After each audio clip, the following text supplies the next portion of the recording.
Gerakan Pramuka Kuartir Ranting dan Pasar Selatan menggelar Jambore Ranting dan Pasar Selatan tahun 2024 di bumi perkemahan Pantai Mertasari, Desa Sanurkau, Kecamatan Denpasar Selatan, Kota Denpasar. Tema yang diangkat adalah mandiri, berkarya, berkarakter.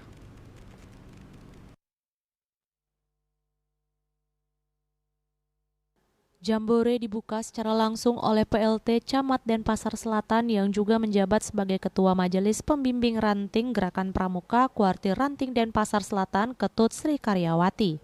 Jambore berlangsung dari 23 hingga 25 Agustus 2024.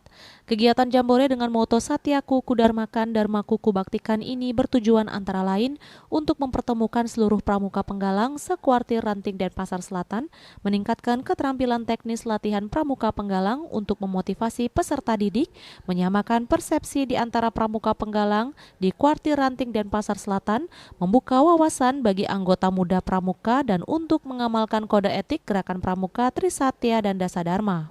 Peserta yang mengikuti kegiatan Jambore tersebut terdiri dari pramuka penggalang tingkat SD negeri dan swasta yang berada di Kecamatan Denpasar Selatan.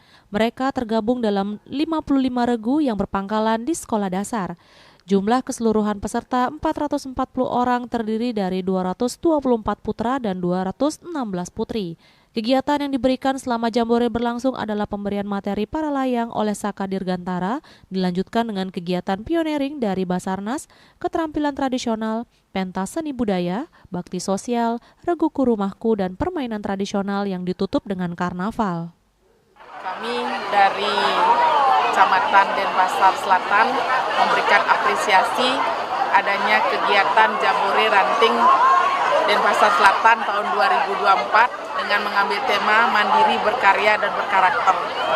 Karena kegiatan ini sangat positif di mana anak-anak penggalang belajar bekerja sama, belajar mandiri, dan bisa menentukan mana yang baik dan tidak baik. Dan di sini juga anak-anak penggalang mendapat pengalaman cara bekerja sama dan mengembangkan bakat, berkreativitas, dan berinovasi. Pramuka Denpasar Selatan harus selalu maju, terdepan, dan berkarakter. Sasaran yang hendak dicapai dalam Jambore yaitu dapat meningkatkan mutu kecakapan, keterampilan, dan kemampuan diri sendiri dan anggota regu, membina kerjasama yang baik dalam regu maupun regu yang lain. Mengembangkan kreativitas di kegiatan Jambore yang dilaksanakan dapat menumbuhkan semangat, gotong royong, dan mencintai alam semesta ciptaan Tuhan. Bunga Widrayani, Bali TV.